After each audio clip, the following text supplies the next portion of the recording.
Did you really just do that? Ni hao. I'm in China. Oh, 你好吗?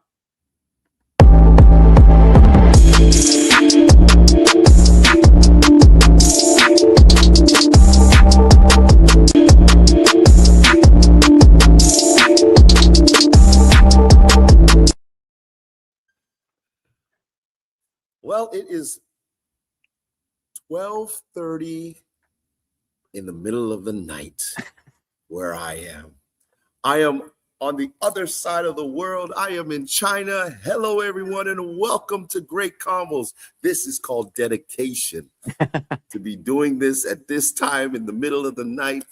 You know what we always say, whether you agree or disagree, you can always find Great Convos. Yes, I am Roger, and that gentleman over there. Hey, Roger. I am Alexandre. Thank you for joining us in the middle of the night. And thank you to everyone joining us in the middle of wherever and whenever you are.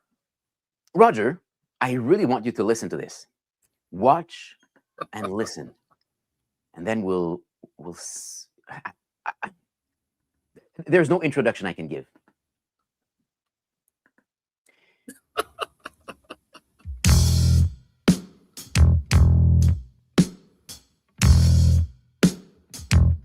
Hey, you like it?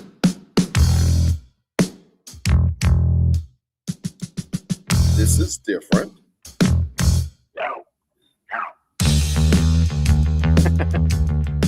So the full video is 27 minutes and 53 seconds long. We'll see the little images as we go along, as we speak, because it is, as you say, different. This is the group called Angine de Poitrine, a group from, I think, from the Saguenay in Quebec. That it's a group that is anonymous. We don't know who they are. They started playing a long time ago, and they obviously mastered their instruments and their art. Why are they dressed like this? It's unsure. But how they present themselves is that they are from a different planet, and everybody's like that on their planet. Right. So beyond the looks of it, I mean, there's the music also that is very different, and we might touch on that in a while. But as we watch and listen to this, we can wonder, what is this? What art is, or why are we drawn to this sort of thing? There's so many views on YouTube because it really exploded in November, and then again there was another explosion sometime in February when they've been catapulted to such a high level of fandom, recognition, that they are now booking in New York, Europe, everywhere in the world. So they went from on normal size or regular size stages in Quebec to being world renowned. This is Angine de Poitrine. First of all, sometimes I wonder why I allow myself to get caught up with some of the things you decide to do. But this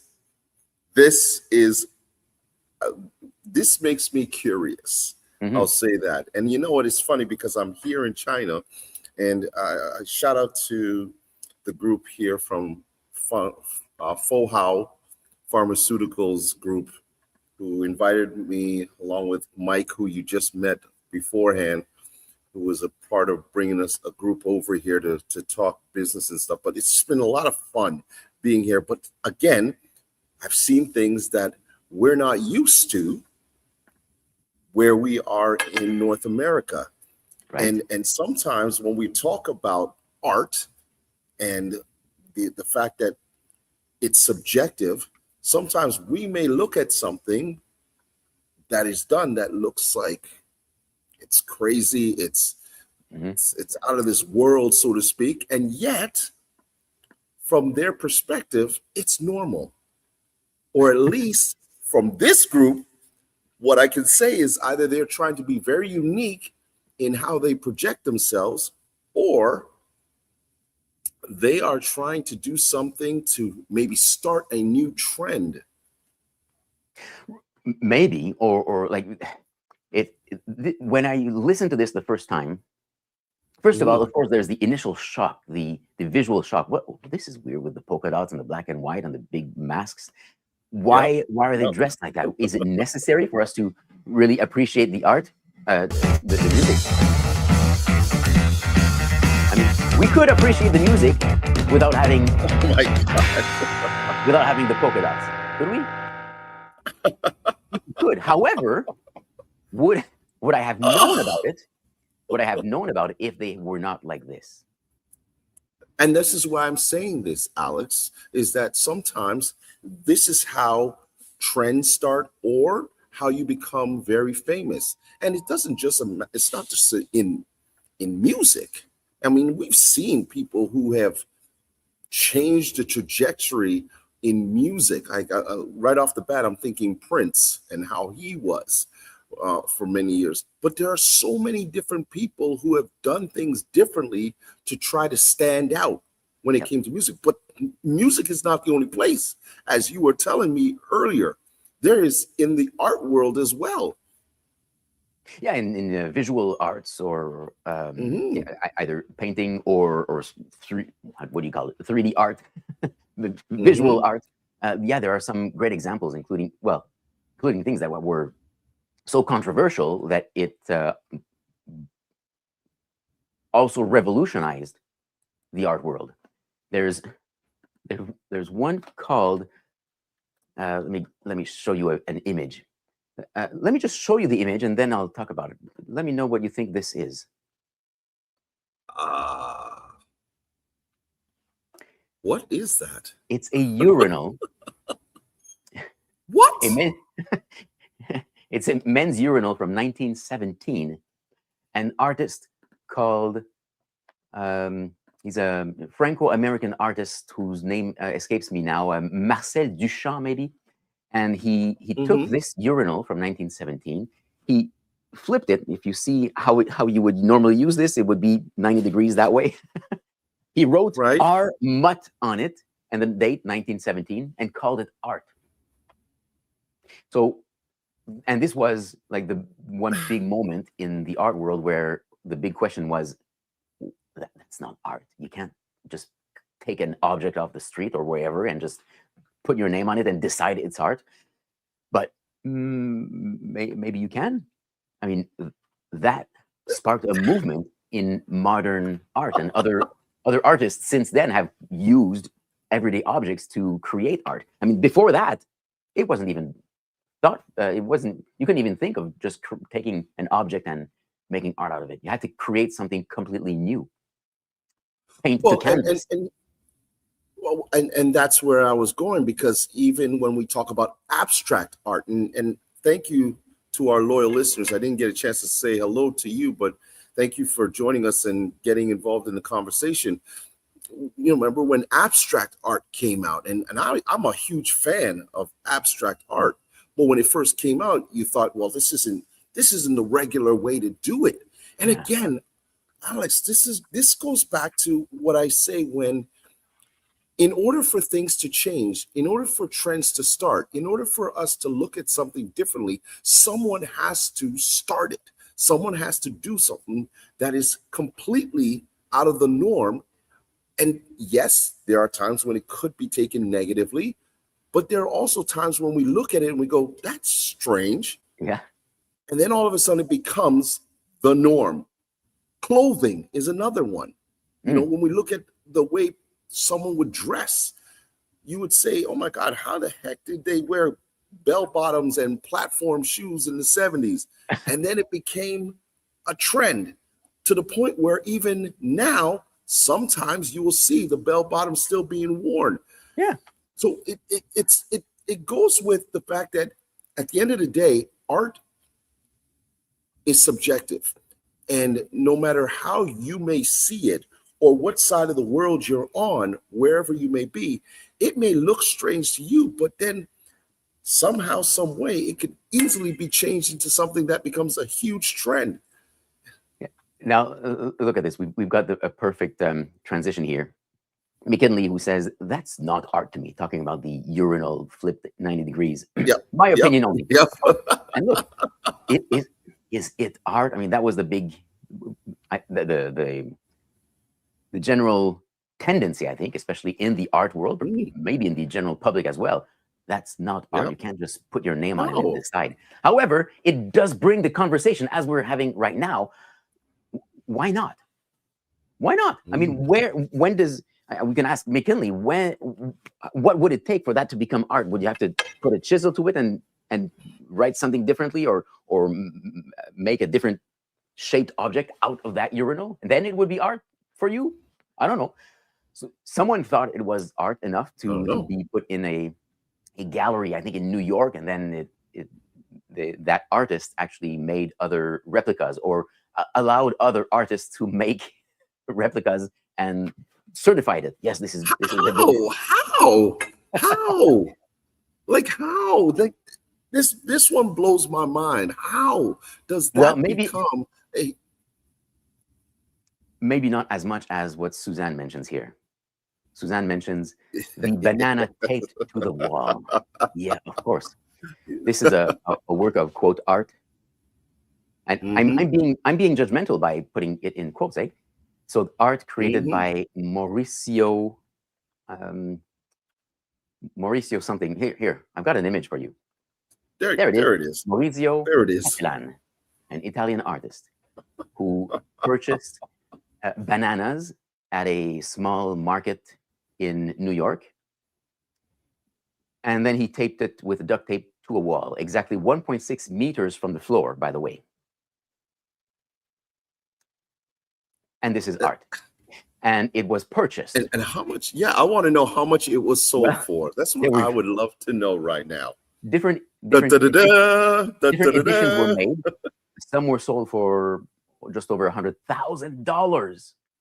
But one was sold for more than $6 million. What? $6 million US. It was purchased by a billionaire who made a fortune in cryptocurrencies. He purchased it, and then he ate the banana. He ate his own work of art. This was, what's his name? I'm going to get it here. Sun is his last name. Oh my God! Well, hold on a second. Let's talk about this. This is can we call it insane? No, I guess we can't. It's anyone's choice on how they choose to see their art. But my goodness, yeah. So it's Justin Sun, a cryptocurrency entrepreneur. This was in 2024. He purchased it for $6.2 million. And then he ate the banana in front of everyone on stage. And he compared it to a crypto asset because it goes up and it goes down, right? The value of cryptocurrency. Wow. And then he said, the real value is the concept itself. The real value is in the concept. So it's not the banana taped to the wall. It's the idea of something that has pennies in value, but that can be purchased for millions of dollars and then instantly disappeared. Oh my God. I'm lost for words on this. And I think Susan has the words right there. That's what I have to do to earn money. Good luck, Susan. Indeed. Shout out to you, Susan.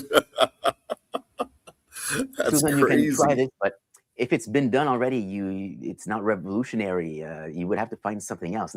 I think that's what is so special about these cases.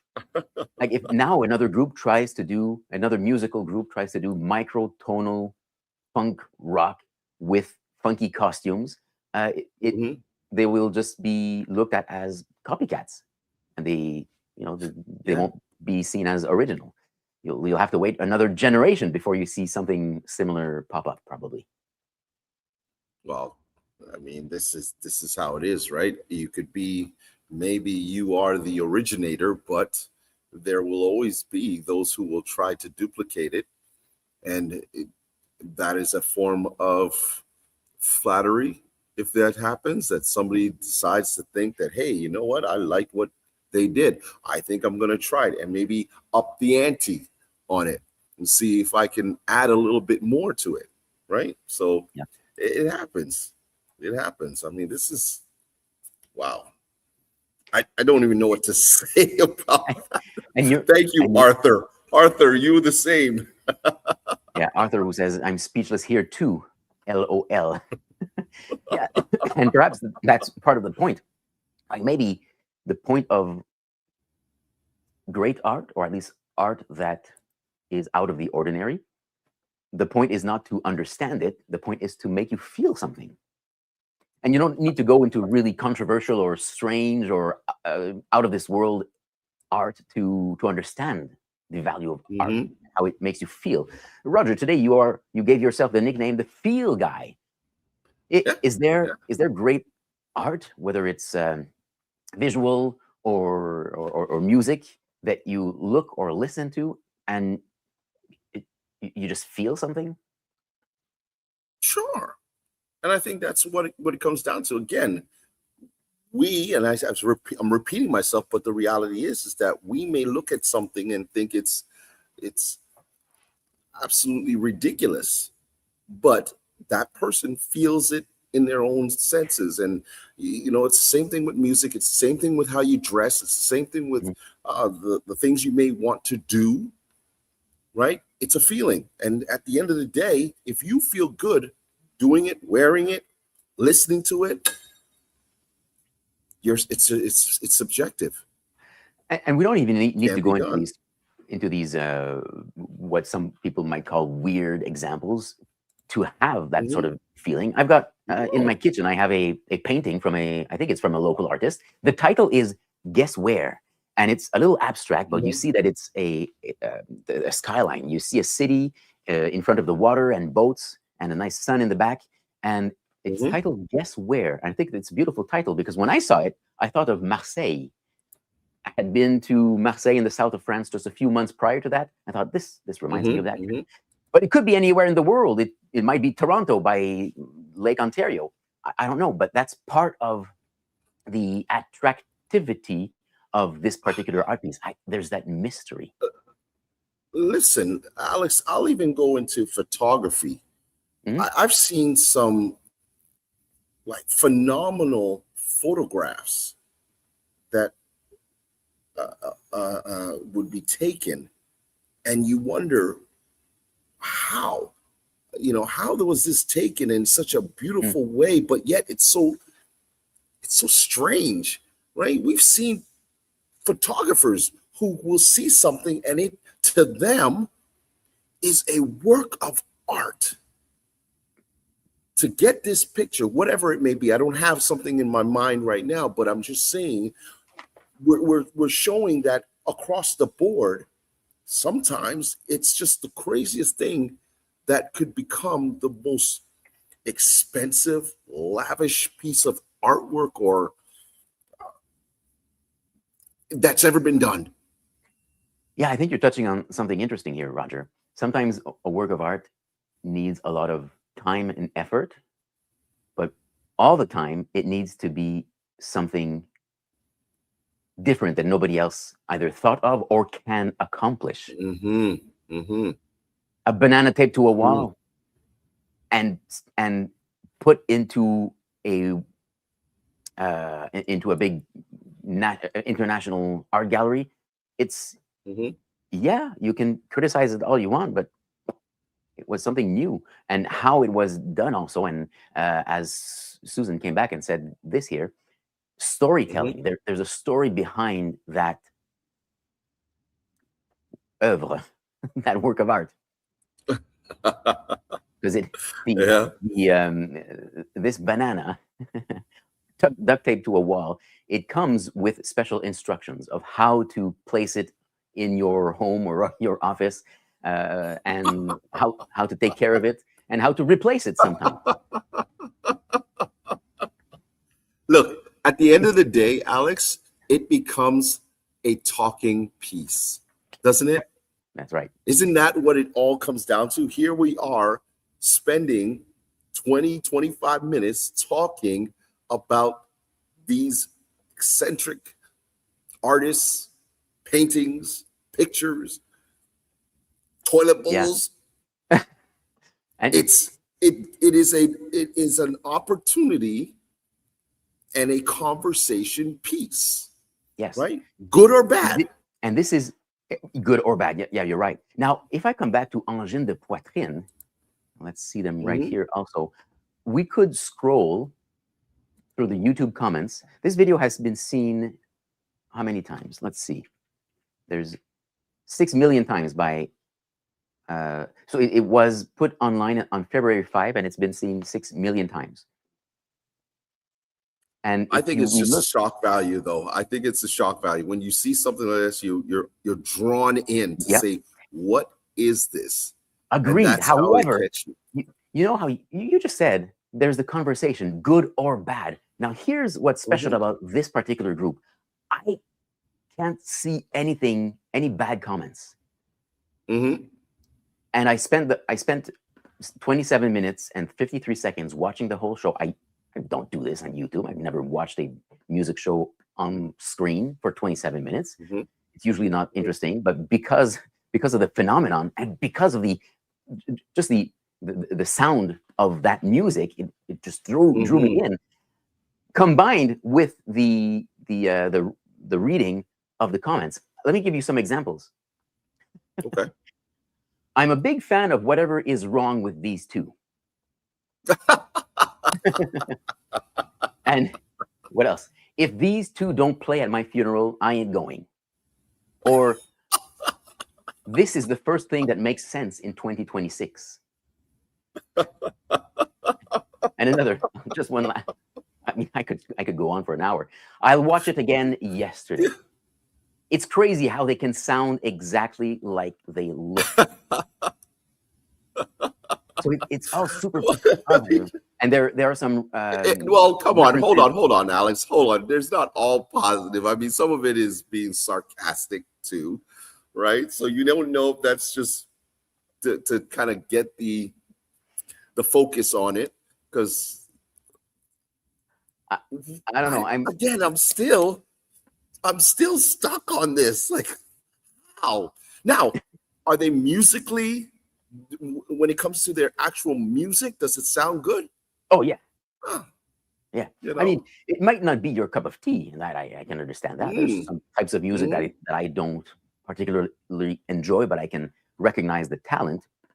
But I think in this case, we have to at least recognize the musical talent that these individuals have. I mentioned the type of music that they are playing, microtonal. So usually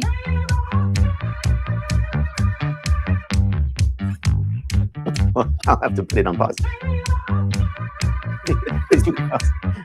If you see the face of the drummer, you'll see his eyes in the mouth, like a mascot, right? Let me turn on this so we can hear each other. So the microtonal music, you see the guitar, it has two. Okay, I want to ask. Hold on, Alex. I just want to ask our listeners: Are you feeling this? Are you feeling this music? Are you feeling this whole thing? Just a yes or a no. Let's just get a little fun with this now. A better question, Roger, might be: do you want to hear and see more? Are you curious to see more? Because I'll be honest, Roger, the first minute or so that I listen and watch this, I think this is too bizarre. I don't think I want to see more. But then I saw more, and then I wanted to see the rest of it. Hey, it might not be your. Well, McKinley said a hard no. That's fine. We're making you watch. But we've got others who are going to say yes. Suzanne said yes. So here we go. You know, we've got Elios asking if they're launching an album. Yeah, their first album was out in 2025. They won some prizes, and they have announced that their second album will be out this year. Wow. But yeah, just to finish on the microtonal thing, I mean, to understand the talent that it takes to play this, I'll pause right here. You see, the guitar has two, what do you call those things? two parts sticking out, so it's like a double guitar. Yes. So you got to play this Yes. and that, and with his foot, he's playing with a, I don't know how to call it, a console on the foot that allows you to record something and then play it back. So he's playing with himself. So whatever you think of the music, you may not like it, but I think we have to agree that there's a lot of talent there. You know what? I'm gonna go to a comment that's in here, and it is from Susan. I think this sums it up. She's gonna take some sand corn from the beach and probably go and see if she can sell it for $1.4 million and see if that can make her some money. Maybe, as long as there's you never know. It launches conversation. Yeah, why not? You never know. You never know. Alex, you reeled me in on this one, and I had to stay up halfway across the world late at night to enjoy a good laugh with you, my friend. I appreciate you. I appreciate you very much. And to all of our listeners, thank you so much for joining into this conversation. Whether you liked it or not, whether you thought it was art or you thought it could just be put away in the background somewhere else. We appreciate you for listening and chiming into the conversation. And as we always say here at Great Convos, whether you agree or disagree, you can always find Great Convos. I'll see you next week. Oh, no, we're not here next week, right? That's right. Off. We are off. It is the Easter holiday weekend. So we will be off, and then we will be back the following week. For Easter and for Pesach. Now, Roger, yes. You may not understand art, but at least maybe does it make, even if you don't understand art, does it make it bad, or maybe it makes it interesting? Hey, see you next week. Or in 2 weeks. Take care, everyone.